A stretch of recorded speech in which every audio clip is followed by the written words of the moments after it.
Chapter 16 is titled Probability and the Binomial Theorem.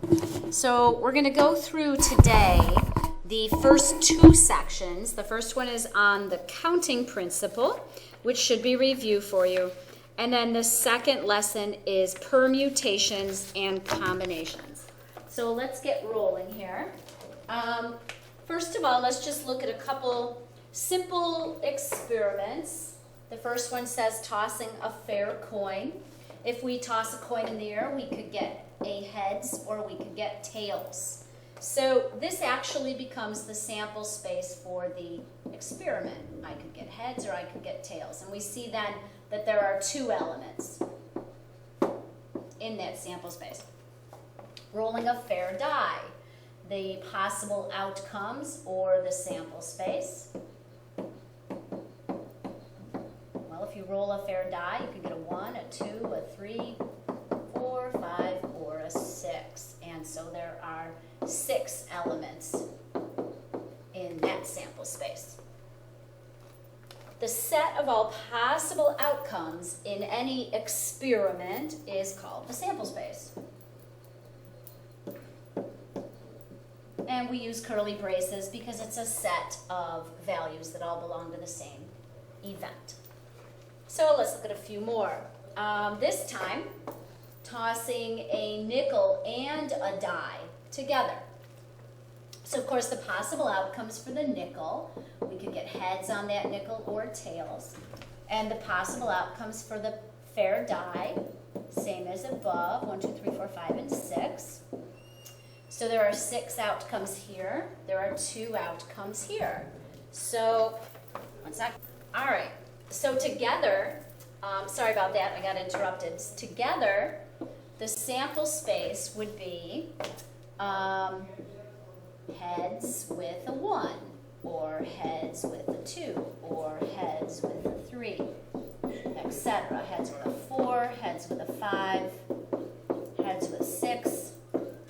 Or, if we toss them together, we could get tails with 1, tails with 2, tails with 3, etc. And all of those items together would be all of the possibilities for tossing the nickel and the die together. So altogether, there are 12 outcomes. And notice those 12 outcomes comes from 2 times 6. 2 ways to flip the nickel and 6 ways to roll the die. It gives us 12 possible outcomes. So using that thought, if we spin these spinners together, okay, and we have on your sheet, you can see this one has the numbers 1, 2, 3, 4, 5, 6, 7, 8. So there are 8 outcomes here. And in the second one, it's just red, blue, and green. So there are 3 outcomes here. So how many ways can I spin the 2 spinners together? Well, we know from the previous one that if there's 8 for the first event and 3 for the second event, then I should have 8 times 3, or 24 total possible outcomes for both spinners, Now the sample space is quite big then because there's 24 items. So we might say 1 red, 1 blue, 1 green, and then of course 2 on the first spinner, red on the second, 2 on the first spinner, blue on the second, 2 on the first spinner, green on the second, etc. All the way up to the 8 red, 8 blue, and 8 green, which would be the end of our listing, if we keep it in that order. So this introduces something that we know of as the counting principle. And the counting principle states, if one event can occur in m ways,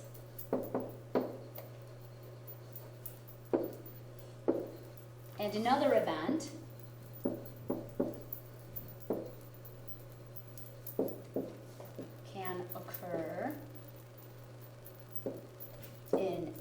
ways.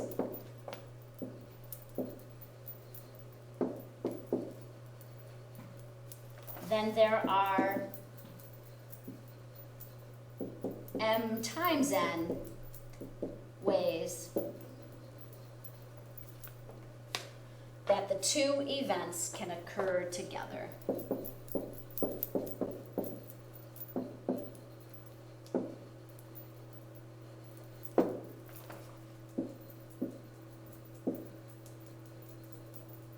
Together or at the same time. And likewise, if I had a third event, then I would multiply that number of ways here as well. So let's see more of this. If I have 3 cards, a king, a queen, and a jack, and they're all face down, then let's talk about the number of ways that I could flip the cards over. So I like to make some blanks. The first card, how many different choices do I have for the first card? Well, we have 3. Then once that card is used, regardless of which one it is, let's say it's the queen, then I only have 2 left for the second card. And once that card is chosen, I only have 1 left for the third card, regardless of the order. So there are 3 ways to draw the first card, and 2 ways to draw the next card, and 1 way to draw the third, which gives us 6 possible ways. Well, we can also discover that by listing out the sample space. So we could have had king, queen, jack. We could have king, jack, queen. Queen, king, jack. Queen, jack, king. And then jack could be first with king, queen. And jack could be first with queen, king. I'm going to look at those, make sure I didn't repeat any. So there's all 6 of my outcomes. We list them either in a sample space, but we can always figure out how many things there should be in that sample space. Now I've used the word event a lot. An event is a subset of a sample space. And it's defined with something specific we're looking for. So as an example, if I'm looking at this event, the event is this same drawing of cards, but now I'm going to have, I want the first card to be a king, and then I'd have my second card and my third card. So this event is telling you the first card is a king. There is no choice for that first card. So now the king is gone. And how many choices for the second card? 2. And then once that card is gone, there's only 1 left. So there's only 2 ways for this event to happen. Well, we could have come up here and looked. Here they are. There's those two items in the sample space where the first card is a king.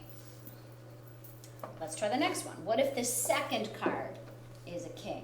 Well, 3 cards, second card being a king. So the king is gone, and the first card could be the queen or the jack. So there's 2 ways that can happen. Once that queen or jack is placed, there's only 1 way. So again, we just have 2 ways for this to happen. This is 2 ways. Or, again, 2 items in the sample space must show this king in the middle. So let's see, here's 1 king in the middle, and here's 1 king in the middle. So there they are. So those are special events in a sample space. Now, events can happen one after another. And they are referred to as dependent events when the second one depends on what happened the first time. They're called independent events if all the picks you make don't have any effect on the next choice or the subsequent choices, I guess. So dependent depends on what happened first. Independent doesn't depend at all. So we're going to do the counting principle with these problems here, and we're going to decide if they're dependent or independent. So number 1, the debate club has 10 boys and 12 girls. How many ways? That's how you know it's counting principle. Can 1 boy and 1 girl be chosen to compete? So I need one boy and one girl. And the number of ways to choose a boy, there are 10 possibilities. And there are 12 possibilities for the girl. So 120 ways that I could combine a boy and a girl for the competition. All right, dependent or independent. So did the 12 girls depend on which boys were picked? They do not, so these are independent.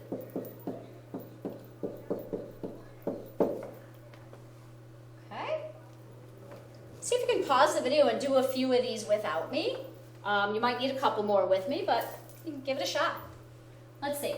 There are 20 skiers at an Olympic competition, for which one gold, one silver, and one bronze medal will be awarded. All right, gold and silver and bronze. All right. How many possible outcomes for the winners are there? Now we have 20 competitors. Well, any one of the 20 could come out on top and win gold. Once that person has won gold, they're out. And we're down to 19 more skiers. 19 choices to win silver. Once that person is chosen, they're out. So there are 18 skiers left to win the bronze. Now if I did my arithmetic right, this should turn out to be 6,840 ways for 20 skiers to line up gold, silver, bronze. Now, dependent or independent? Did this silver medalist, was the number changed based on who got gold? So if, Jane Doe gets gold, then she can't get silver or bronze. So this is dependent. The subsequent choices depended on what happened first. All right, how many 5-card hands are possible? 1, 2, 3, 4, 5. That's what you're gonna get. Standard deck of 52 cards. So how many possibilities for this first card to be laid down? There are 52 such cards. And the next card, how many to choose from? Well, one of the cards is gone. So there's only 51 cards left. And then there's 50 cards left. And 49 cards left. And 48 cards left. This is clearly dependent. Oops. Dependent. Lost the writing now. Try again.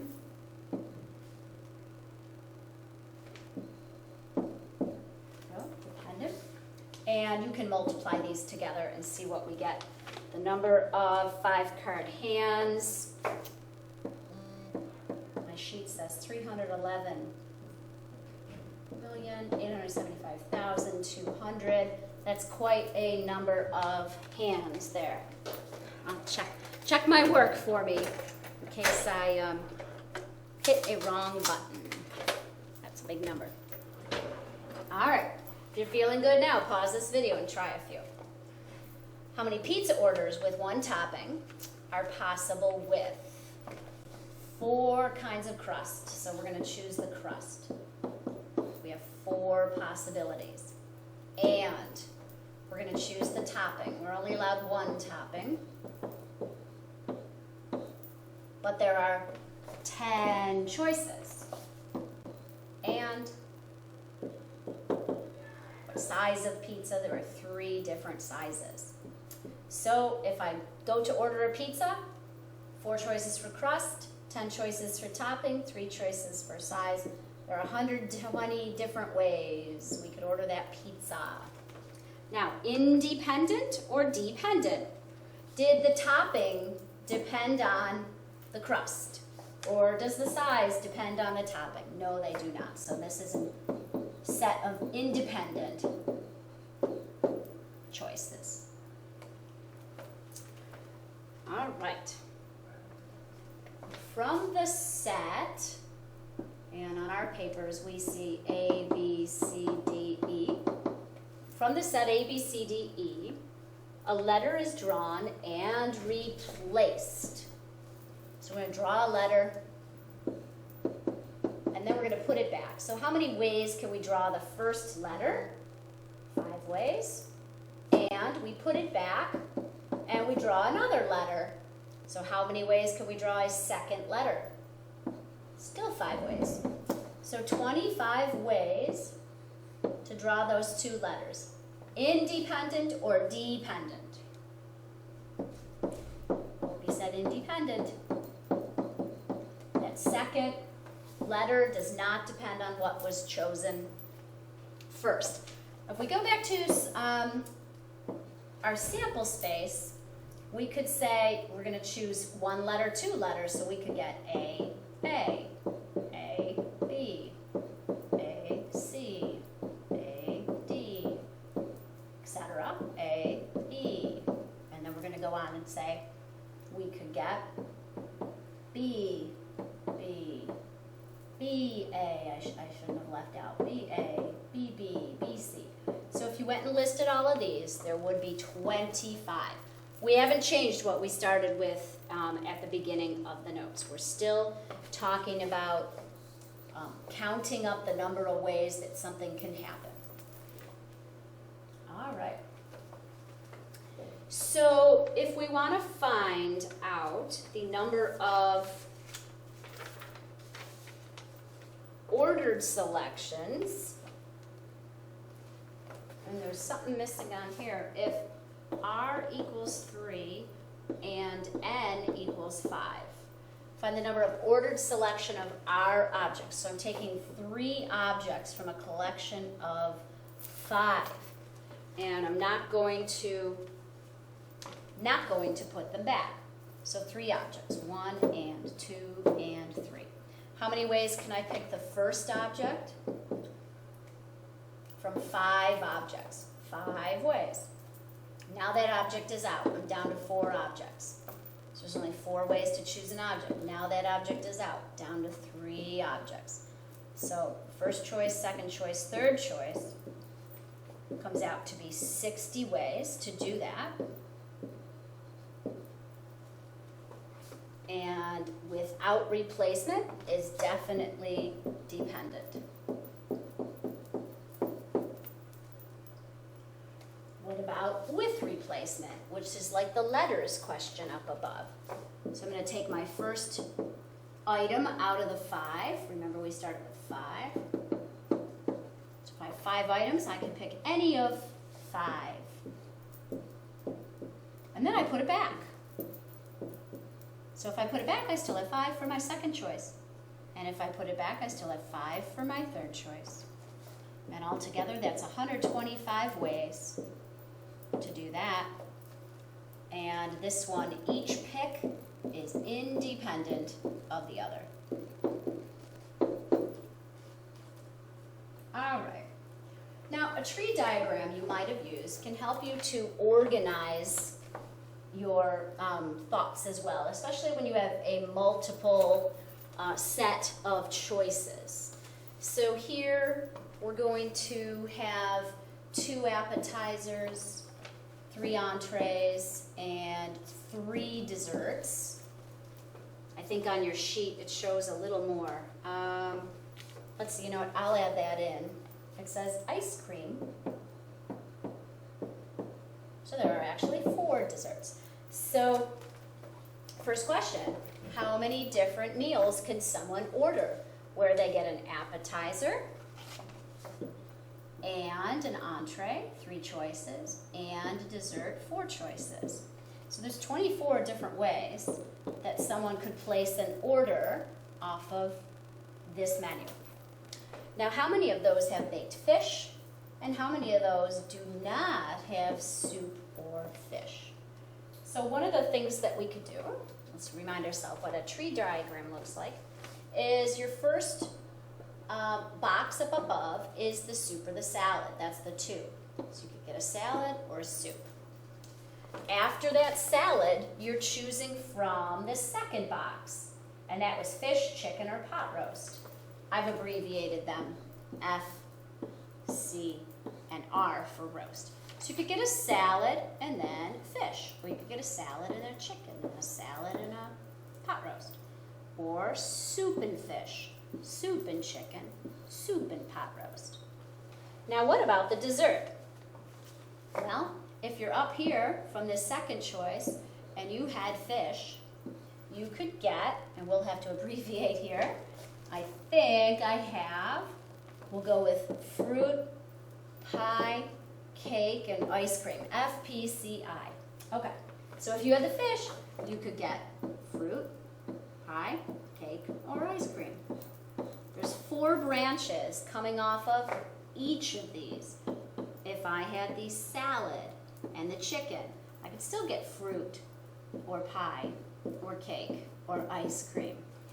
And what I really want to do is, whoops, that was red, is clone that, because each of these is going to have 4 branches coming off of them. My branches are getting in the way of each other. So if each of these has 4 branches, how much is there all together? When you get to the end of any meal, salad, fish, fruit. This represents salad, fish, fruit. The next one down is salad, fish, pie. So we can trace through the tree and get any order. Well, let's answer the questions up above. How many of these have baked fish? So we'd have to go to these fish. There's 4 of those. And soup and fish, salad and fish or soup and fish. And there'd be 4 of these as well. So there's 4 here, there's 4 here. So 8 of those have baked fish. It's a lot faster than writing out the entire sample space. And then the next question is, how many of these do not have soup or fish? So, let me get a different color here. If I don't have soup, that means I can ignore this entire part, no soup, and no fish. I can ignore all of this. So that just leaves these here, and that is also 8. So tree diagrams can just help you organize a multi-phase set of choices. All right. Okay, so let's talk about permutations and combinations now. Permutations, officially, the formula for a permutation, n items taken r at a time, and it's written here somewhere. Here's an example of it. N items taken r at a time.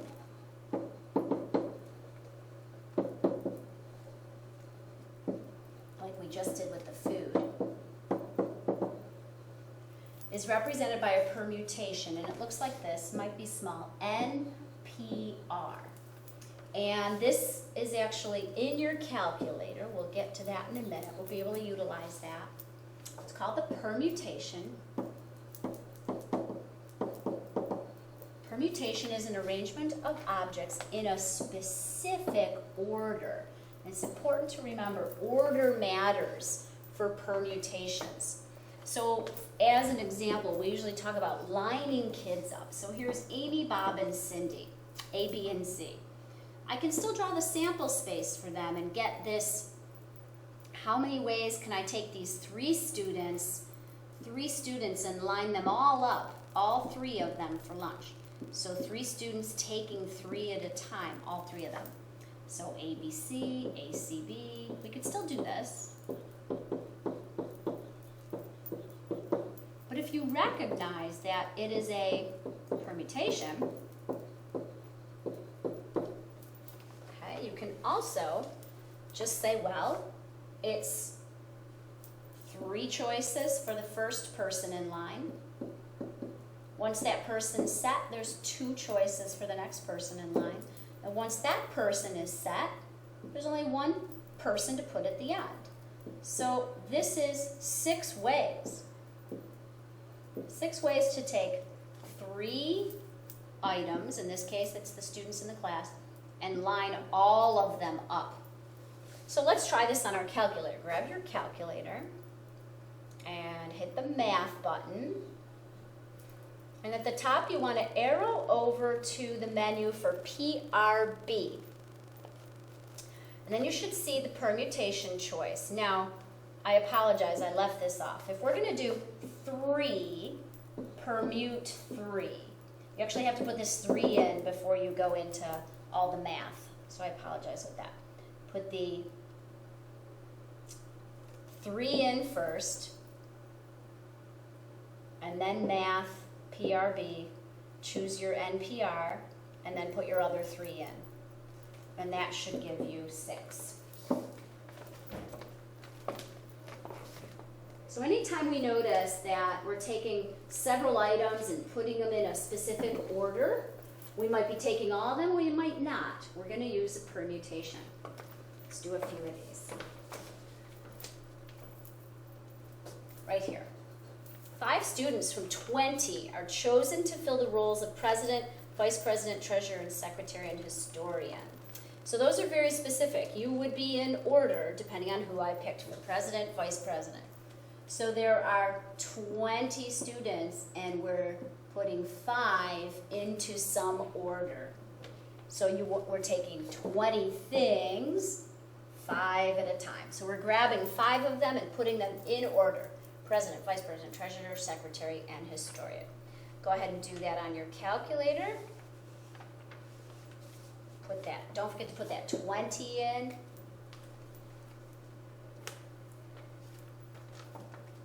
So the number of ways is huge, 1,860,480, 20P5. Okay. Next example, how many different ways can 5 runners place first, second, and third? So we could just say, well, we've got 5 runners. The first place person, there's 5 ways that can happen. The second place person, there's 4 ways that can happen. And the third place person, there's 3 ways. And using the counting principle, we'd get 60. But now we see we have 5 runners, and we want to put them in order for 3 places. So 5P3, try that on your calculator, is indeed 60. So there's 2 ways to do a lot of this. All right, Sarah has 20 beads. She plans to put 5 of them on a bracelet. How many different arrangements? So that is order of the beads can she place. So that'll be 20P5. I'll leave that up to you to do on your calculator. All right, let's revisit factorial. Factorial, the formal definition is here. So for any number n factorial is n times the 1 less than it, times the 1 less than it, times all the way down to times 1. So 4 factorial is 4 times 3 times 2 times 1. 6 factorial, 6 times 5 times 4 times 3 times 2 times 1. And by definition, 1 factorial is 1, so is 0 factorial. So one of the first ones that we did here was 3P3, up a few examples. This is a rule for permutations. If you're doing NPN, in other words, something like 5P5 or 3P3, that is the same as that n value factorial. Okay? So let's check this out. And how many different ways can the letters of the word flower be arranged? 1, 2, 3, 4, 5, 6. There are 6 letters. We are arranging all 6. So 6P6, go ahead and try that. Or if you want, you should know it's 6 factorial, and you can try that.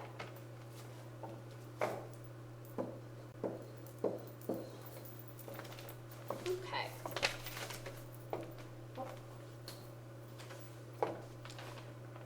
Last page. This is a long one because we're putting 2 into 1 here. Let's see. Sorry about that. Hold on one second.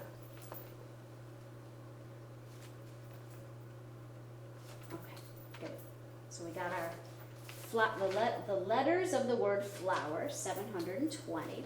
Okay. Now how about in how many different ways can the letters of flower be arranged? If the first letter must be a vowel. Ooh. So we know we have 1, 2, 3, 4, 5, 6 letters. So I'm going to do this time. 1, 2, 3, 4, 5, 6. Now the first letter must be a vowel. So how many different ways can we choose a vowel? I see an O and an E. So there's only 2 ways to do that. But then remember, a letter is gone. So one of them is gone. How many choices for the next letter? 5. And then another letter's gone, no matter what it is. And 4, and 3, and 2, and 1. So I wanted to revisit that. You can always map these out with those little blanks. I think it makes it much easier. All right. We're getting there. This comes out to be 240. So what about repetition? You may remember these from Algebra 1. We want to take, if something is repeated in a word, like exceed has 3 E's, Mississippi, oh my goodness, has 4 I's, and Mississippi has 4 S's, and Mississippi has 2 P's. So a lot of those letters are repeated. So to get the number of arrangements for things with repetition, we take the number of items first, so in most cases the number of letters, divided by each of the repeating items. And notice that's all factorial, so n factorial divided by, then each of the things, the number of each, also factorial. It's hard to explain. Let's do some examples. Exceed has 6 letters. So if I wanted to rearrange the letters in exceed, it would be 6 factorial. Except that if I switch a couple E's, you won't know it. You don't know if I switched these E's or not. So we have to take and divide by, since we have 3 E's, 3 factorial. 6 factorial divided by 3 factorial. I'll let you guys do those on your calculators. I got 120. Mississippi's lots of fun. So Mississippi has 2, 4, 6, 8, 10, 11 letters. So we're going to do 11 factorial on top. And then on the bottom, remember we have 4 I's, 4 S's, and 2 P's. So I need to divide by 4 factorial, 4 factorial, 2 factorial. Make sure you put a parentheses around that denominator.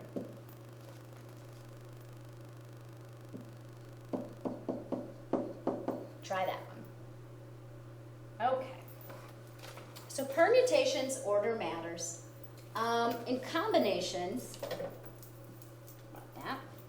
combinations, order does not matter. Order's not important. You also will notice these questions have the word group in them, or committees.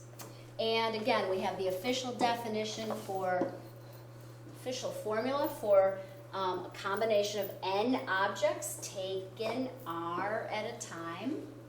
Okay, and this can take on 2 different notations. You might see the NCR, or you might just see it like this in parentheses with the N over the R. We can still use our calculator to do these. And let's just do a few of them real quick. Hit pause. It's still in the math menu. Don't forget to put that number in front first. So here you want to put the 6 in. And then go to math. Find the NCR. And it'll plug it in just like that. And then put the 5 in. And you're looking at 6, choose 5, and you should get 6 for that. Just don't forget to put that first number in. I always do. So pause, try a few of these. We want to wrap this up. It's a long video. Sorry, guys. 5, choose 2, it's 10.